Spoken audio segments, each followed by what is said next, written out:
Life changes at a really fast pace, doesn't it?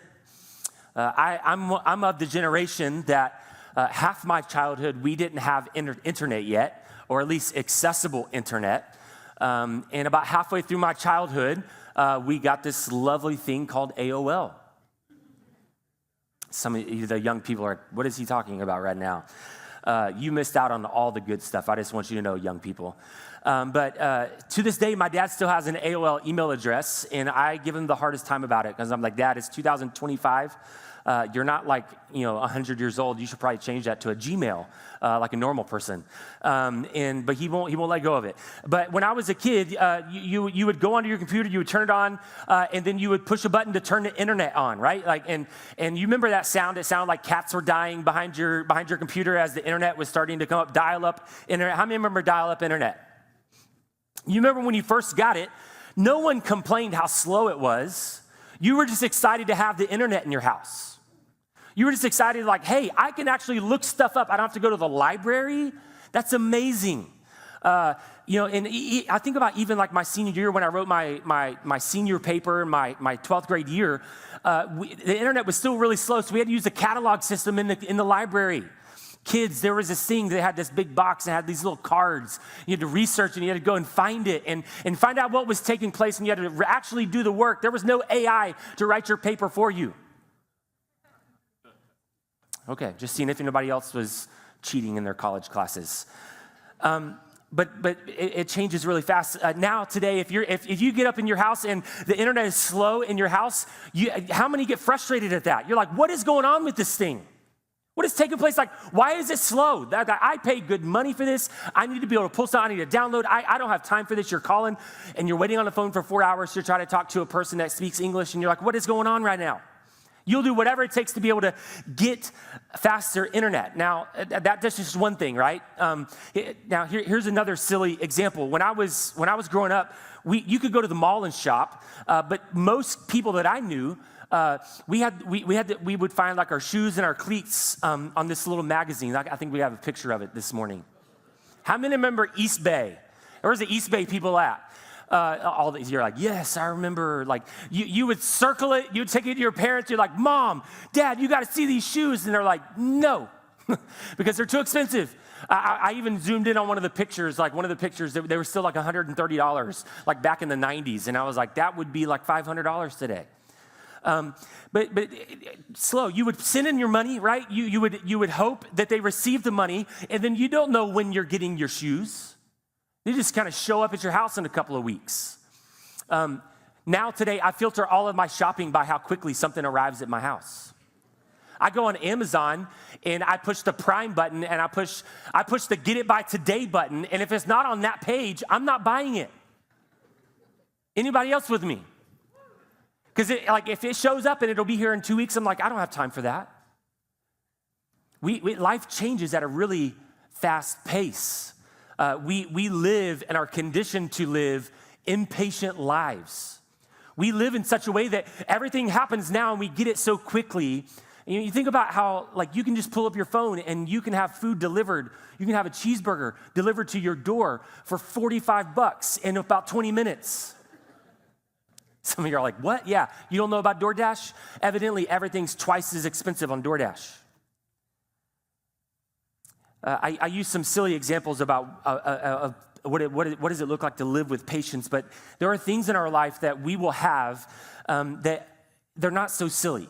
Waiting on a doctor's diagnosis for a condition that you are trying to figure out what's going on. Waiting on a offer letter for that job that you really, really want and you feel like you're qualified for, like the waiting of this answer. Like we live in this world of waiting where it seems like answers are up in the air and decisions they're weighing heavy on us. How do we respond in moments when we have to wait on something? Do we live with patience, or do we live with an angst and a hurriness inside of us? Psalm chapter 40 is where we're going to be this morning, as David writes in Psalm chapter 40. If you have your Bibles, turn there. It'll be on the screens as well. I read out of the ESV version, so if you don't have that, it'll be on the screen. It says this: I waited patiently for the Lord. He inclined to me and heard my cry. He drew me up from the pit of destruction, out of the miry bog, and set my feet upon a rock, making my steps secure. Some of you church folks are like, you're thinking about that. When I think about the Lord song right now, you're like, when I pick me up and turn me around. You're hearing it. It's right there. Verse 3. Some of you are like, I have no clue what's going on. Our pastor cannot sing. Verse 3. He put a new song in my mouth, a song of praise to our God. Many will see and fear and put their trust in the Lord. Blessed is the man who makes the Lord his trust, who does not turn to the proud, to those who go astray after a lie. You have multiplied, O Lord, my God, your wondrous deeds and your thoughts toward us. None can compare with you. I will proclaim and tell of them, that yet they are more than they can be told. In sacrifice and offering you have not delighted, but you have given me an open ear. Burnt offerings and sin offering you have not required. And then I said, behold, I have come. In the scroll of the book it is written of me, I delight to do your will, O my God. Your law is within my heart. I have told the glad news of deliverance in the great congregation. I have not restrained my lips, as you know, O Lord. I have not hidden your deliverance within my heart. I have spoken of your faithfulness and your salvation. I have not concealed your steadfast love and your faithfulness from the great congregation. As for you, O Lord, you will not restrain your mercy from me. Your steadfast love and your faithfulness will ever preserve me. Patience. Patience. How do we live with patience in regards to waiting on responses from the Lord, or waiting on a response from something that seems heavy in our life? This passage that we're reading this morning, written by David. David, we know as King David, or David and Goliath David, wrote 73 out of the 150 Psalms that we have in the Old Testament. 73 out, almost half of the Psalms that we know and we love, he is responsible for or credited with writing them. And David knows all too well what it means to live with patience. Here's this young shepherd boy that was overlooked by pretty much everyone, even his father, that when they were going to anoint the king, his father let them out in the field to tend to the flock. Like, surely that's not the one that you want. You have David, who has had to run for his life because of Saul, that was pursuing his life, that he was chasing, hiding in caves, where he wrote many of the Psalms that we know and love. But through all of his battles, David was true to his full reliance on God. And he delivers it to us in this passage here. Verse 1, he says, I waited patiently for the Lord. I waited patiently for the Lord. Patience is something that I do not do well with. From a young age, my dad would try to drill into me over and over, son, you're going to have to learn to have patience in your life. You're going to have to learn. And I don't know about you, but I don't want to learn to have patience. I just want things quicker. That's my personality. And what I find myself is when I'm having to wait on something, I get antsy.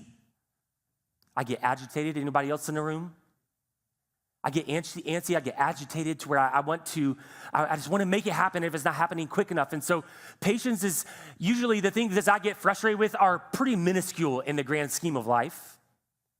Waiting on something to arrive at my house, or waiting on the internet tech to arrive between 12 and 12 a.m., I don't know. Have you ever found yourself in a season of waiting on God for an answer? And how did you respond in that? How did you respond when it didn't seem like you were getting the answer to the prayers that you've been praying? I would venture to say for most of us, and maybe you're more spiritual to me, and that's okay, I would appreciate that, but maybe for most of us that we probably didn't wait with very much patience. We found ourselves much like David has, even in his life, where he said, God, why have you forgotten me? I'm praying, I'm seeking the Lord, I fasted, I'm giving, I'm serving, I'm doing all the things, but I'm not getting an answer here.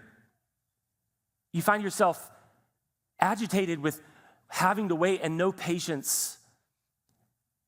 The Hebrew here in this word, when it says, I waited, or where is it? Verse 1, it says, I waited patiently, this patiently and waited word. The Hebrew is a double emphasis where it doesn't say it as much in the English, but it really means, it says, I waited and waited for the Lord. Meaning this, like, I waited and then I waited some more for the Lord. I waited patiently. Now, if there was a story to be written about my life, I don't think that would be the story that is written right now. because I want things now.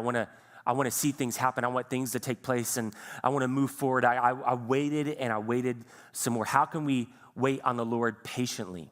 We do what David did.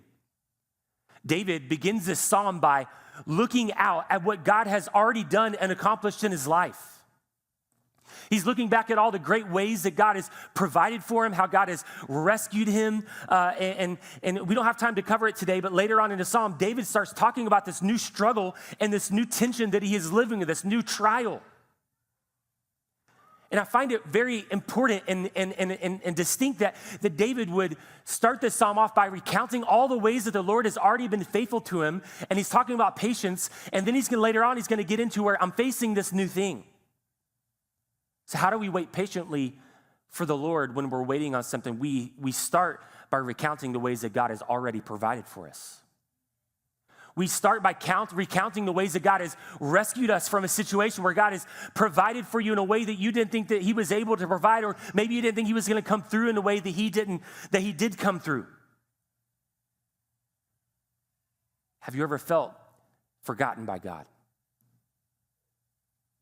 Have you ever felt like God is ignoring you? And if we can be honest with ourselves and with each other this morning, I think that most of us would say, yeah, I've kind of had that feeling before. I prayed for something, felt like I was doing the right things, nothing happened. How do I respond when it's not coming in my time? David writes next, he says, he inclined his ear to me. He inclined to me and heard my cry. Not the best translation in the Hebrew. It really hints that God, as David was crying out to the Lord, that God would stoop down and turn his ear towards David. I want you to get that picture in your mind for a moment about the creator of the universe that is responsible in holding all things together that we know and experience in his life. But yet the Father kneels down, he stoops down, he says, tell me what you said. I want to hear.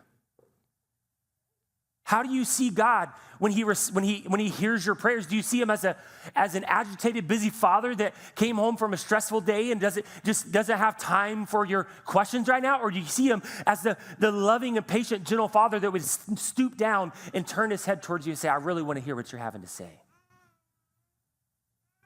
How do you see God? Have you felt forgotten? Have you felt ignored? God, our Heavenly Father, stoops down and he turns his ear towards. Let's look at verse 2. He says, he drew me up from the pit of destruction, out of the miry bog, and he set my feet upon a rock, making my steps secure. Last year, I was in a little outside of Jackson Hole, Wyoming, last year. It was last year. I'm trying to get my mind right. Last year, and we went on a snowmobiling trip with a bunch of pastors, and I just want to tell you, pastors are wild people when you give them something that they're not worried about breaking. And so we're being wild, we're being crazy. We're having a blast in the mountains, and we're cruising around. The one day of our trip, we got more snow in that one day that the resort had seen in weeks. I mean, it was a blizzard. Literally, the afternoon came and it was blowing so hard, the snow was coming down. In some parts of the area, there were 4 to 5 feet of fresh snow on the ground. I'm not talking like the hard pack, the snow pack on the bottom. I'm talking like fresh powdered snow.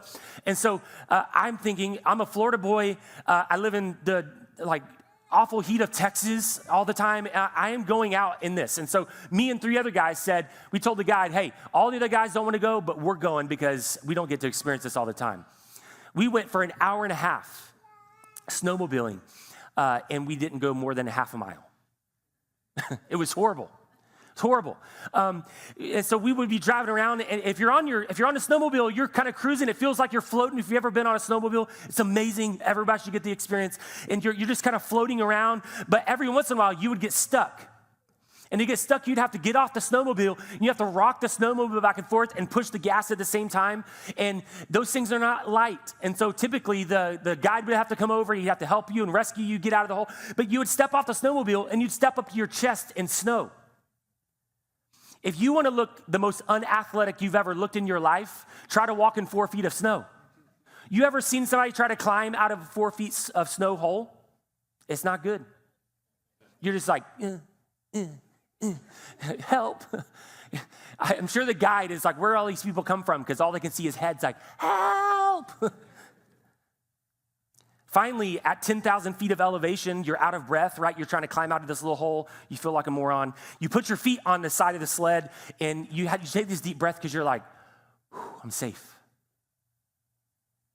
That feeling of safety and having your feet secure is the feeling that David is talking about, where he has pulled me out of the pit of destruction, and he's placed my feet on the solid rock of God. Out of the pit of destruction on the solid rock that is God.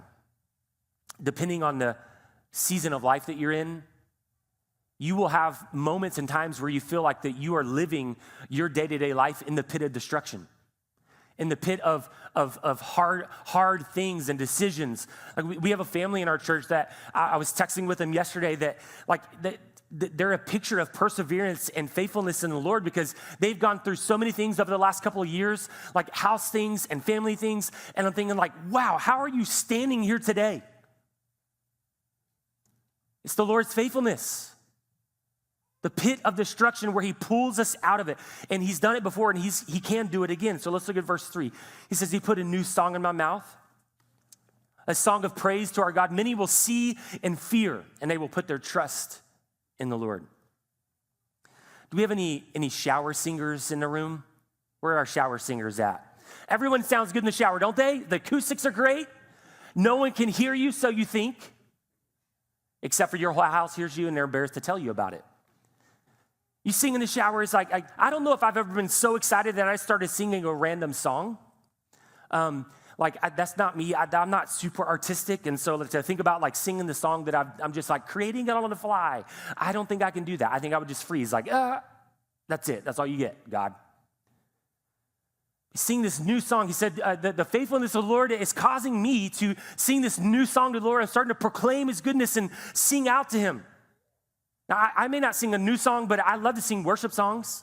I sing all the time around our house. Lindsay's always singing around our house. Our kids are blaring. I say that, I've said this often, but our kids have these little echo pops, and they can listen to two things. They can listen to worship music and Cody Johnson, and that's it. And they're always singing worship songs. Well, maybe a little Lecrae in there, right? Because you got to have some bumping music. Thank you, Jacob. Thank you for that.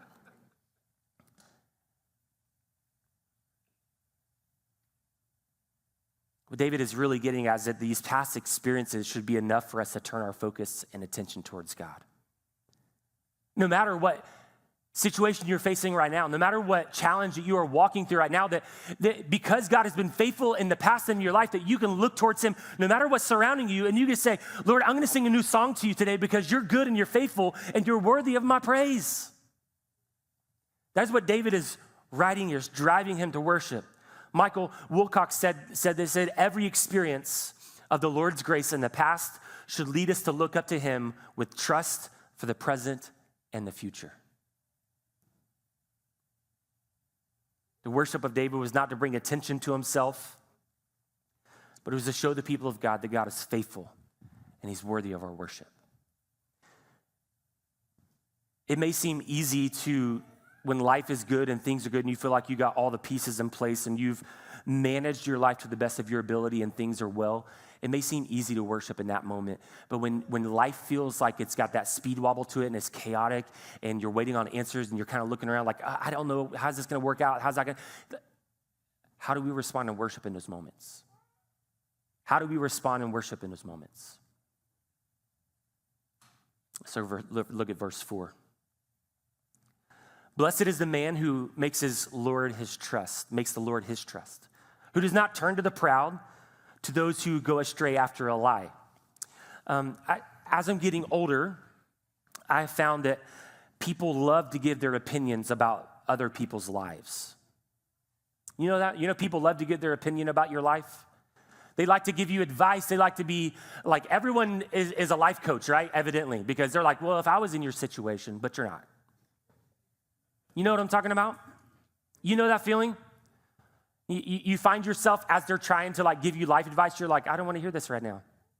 And maybe that's my ADD that kicks in those moments, but that's how I feel sometimes. It doesn't take much to be portrayed as an expert. You just have to be you have to be well-spoken. good at capturing content, and you find a catchy line on Instagram, and all of a sudden you're an expert. You can be an expert, and people can share, and they're like, listen, like, let me tell you the life hack of the century. And you're like, that's stupid. No, that's not the life hack of the century. You just taught me how to make better sourdough. People want to give advice on your life. And listen, having wise people around us that have been through situations, I'll say it this way, we need older, seasoned saints in our life that have walked through difficult situations, stayed trustworthy to the Lord and faithful to the Lord, so we can rely on them in the situations when we're facing them. One of my favorite things to do is to talk to people that have followed Jesus for many, many years, and they just have this passion about them that as a young person, I don't think we quite get yet.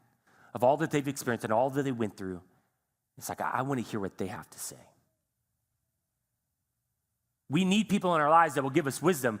But what happens many times is instead of going to God first, we end up going to all these other areas and all these other people and all these other places trying to find better ways to get out of the situation that we're in. And what David is saying, he's not saying don't go get wisdom from people, but he's saying God must be your priority when you are searching out the things and the wisdom that you need to get out of the situation that you're in.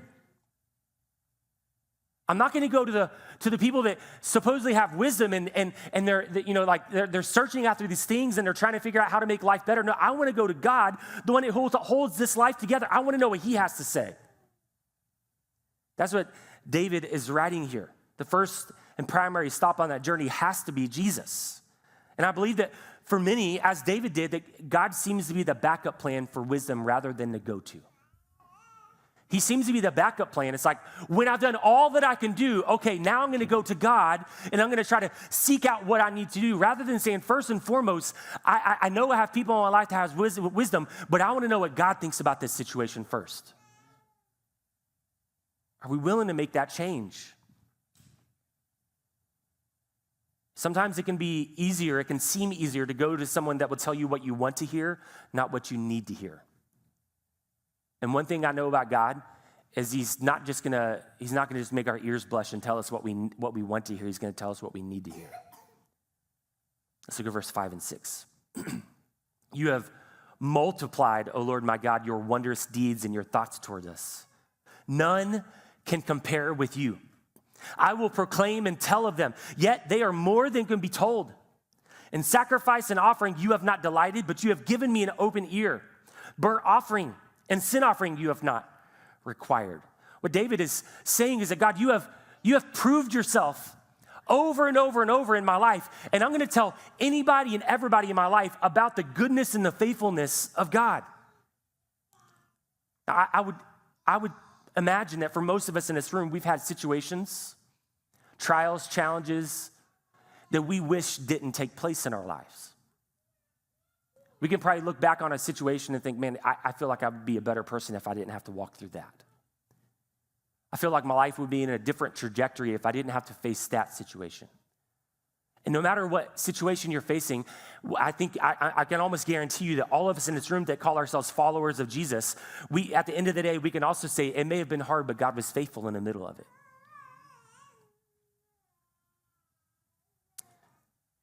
And as it was with David, it drives him to awe and wonder and worship when he thinks about God's past faithfulness. And he uses this interesting line here about sacrifice. He says, in sacrifice and offering you have not delighted. And then he says, burnt offering and sin offering you have not required.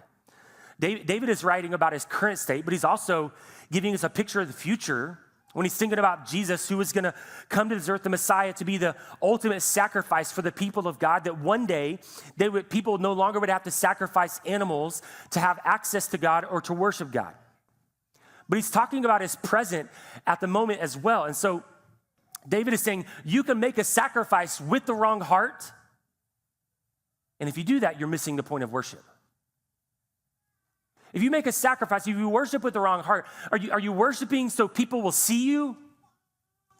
Are you worshiping so that you're just kind of going through the motions? Or are you worshiping out of spirit and truth that says, I just want to glorify God with everything that I have?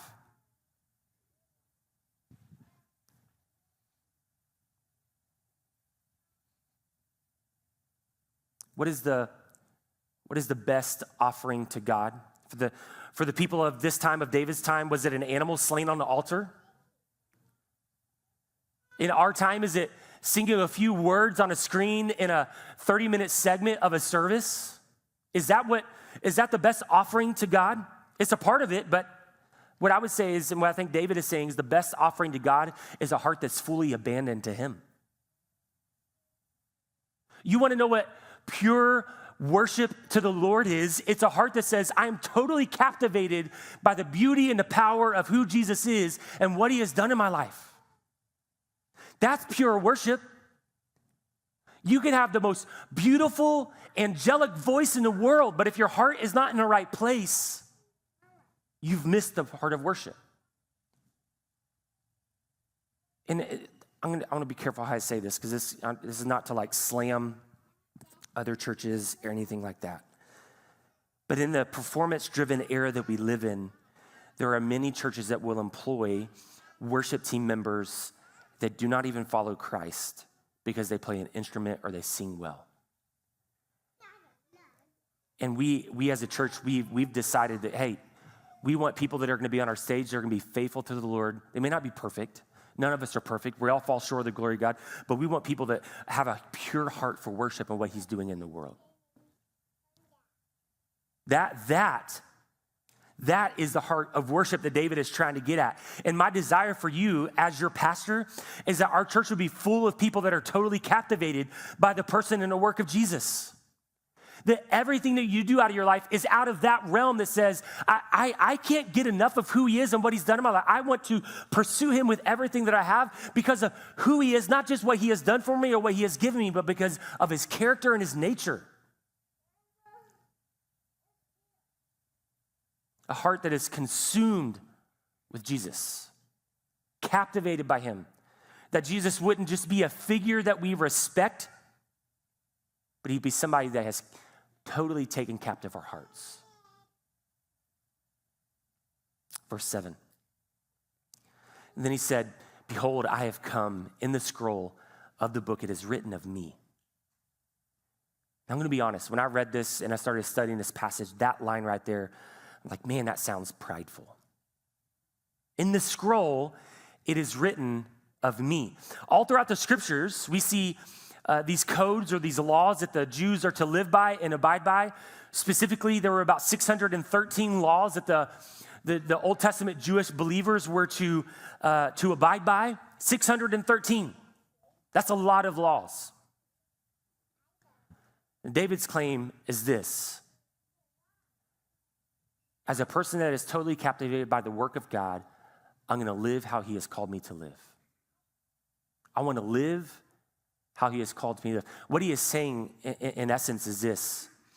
If you want to see my life, open up the scriptures because that's my life. You want to see how I live? Open up the scroll, open up the scriptures. That is how I live because I'm going to strive with everything in the power of Christ inside of me. I'm going to strive with everything inside of me to do what he has called me to do, to live how he has called me to live. Doesn't mean perfection.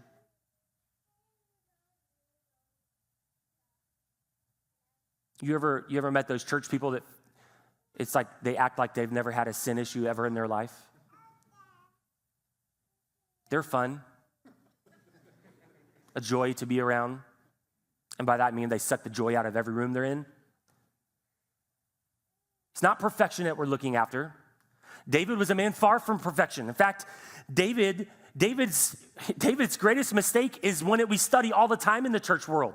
Could you imagine 2,000, 3,000, 4,000 years from now, churches gathering and are like, hey, you remember Derek? You remember his story? He was a messed up person. His public failure was wide-ranging, had large effects on people. In fact, he didn't just have an affair, he murdered her husband. So the expectation is not perfection. It is not perfection. But shouldn't our goal be to honor God in every area of our lives? Should our goal not be to to live the way that he has called us to live, not in a sense of legalism to where if you don't do it this way, then you're out of the club. That's not the sense that David is writing. That's not the sense that we want to live with. But I want to honor God in every area of my life. And if we're willing to do that, would we be able to say that I'm going to be a person of his word who's going to do what he asks me to do? And when I fail, I'm going to rely on grace because it is the best thing in the world that you could experience. Verse 8, I delight to do your will, O God. Your law is within my heart. I don't know if it's like this much anymore, but growing up in church, in the church world, we made the will of God to seem like this elusive target that you will actually never fully hit. But you just keep searching for it, and maybe one day you'll get spiritual enough and you will be in the will of God. It was almost like this, even in youth group growing up, it was like, are you in the will of God? You're like, am I? I don't know. Did I mess something up? Did I miss something?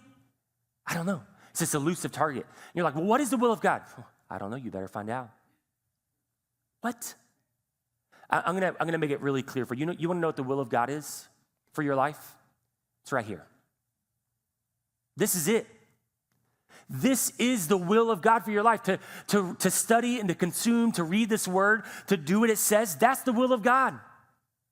Sure, we have giftings. Some of you in this room, if we were to hand you a microphone and say, could you preach next Sunday? You would pee your pants. Because it's like, I don't want to be in front of people. Some of you are not very good singers. And it's okay.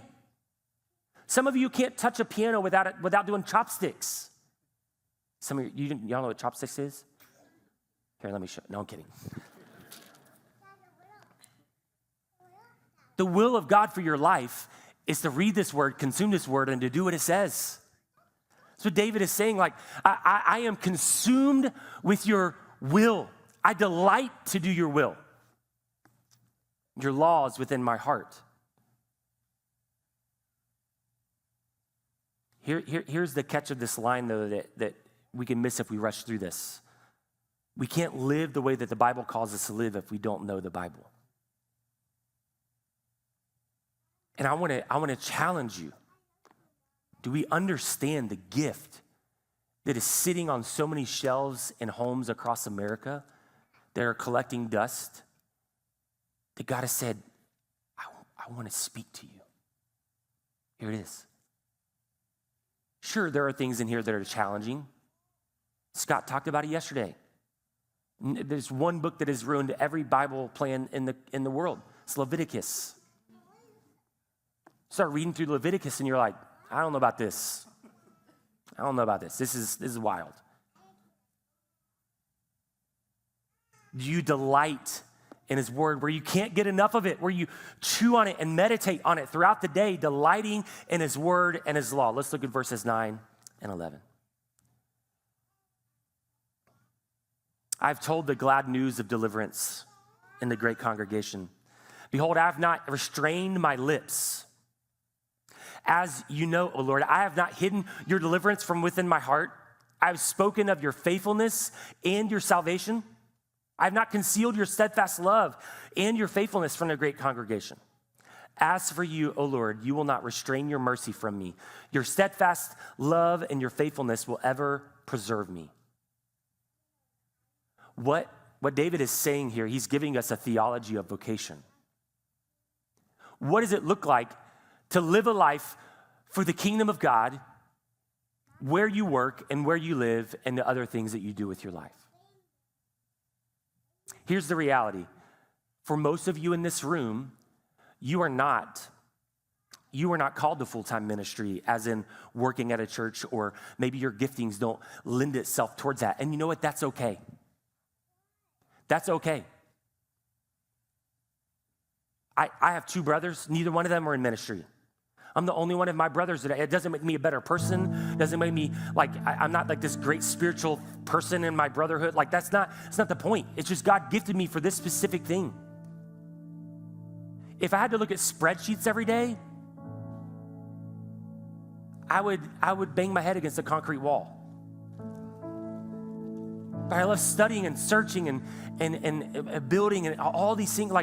I just love what I get to do, but I can't do what you do. I can't walk into your workplace and ask your boss, hey, can I get 5 minutes with the entire company real quick? Just want to share the gospel with them. It's not going to happen. But you, every single day, have an opportunity to live for the kingdom in a way that says, I'm going to live my life in such a way that I'm not going to restrain my lips from the faithfulness of God. When people ask about our lives, what do we tell them? Do we tell them about the faithfulness of God, or do we tell them about some new possession that we have or financial security that we've locked up? When people come to you and they're like, man, I don't know how you're doing this right now. I know you're going through a lot. It's like, yeah, I'm just a tough person. No. It's only by the grace of God. That will spur on conversation. What do you mean? Let's go to lunch. Let's talk about it. Some of you are like, you get lunch breaks? Yes, I set my own schedule. I can go to lunch whenever I want.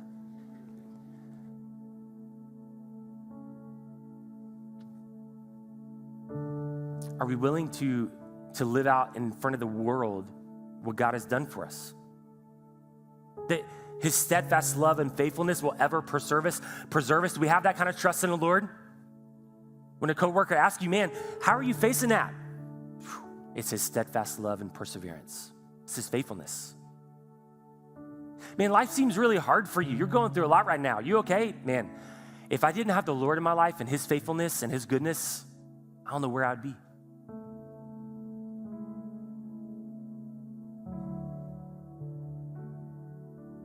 I will not refrain from singing and telling about your faithfulness and your goodness in your life, your mercy, your steadfast love that preserves me. I want you to bow your heads to me this morning.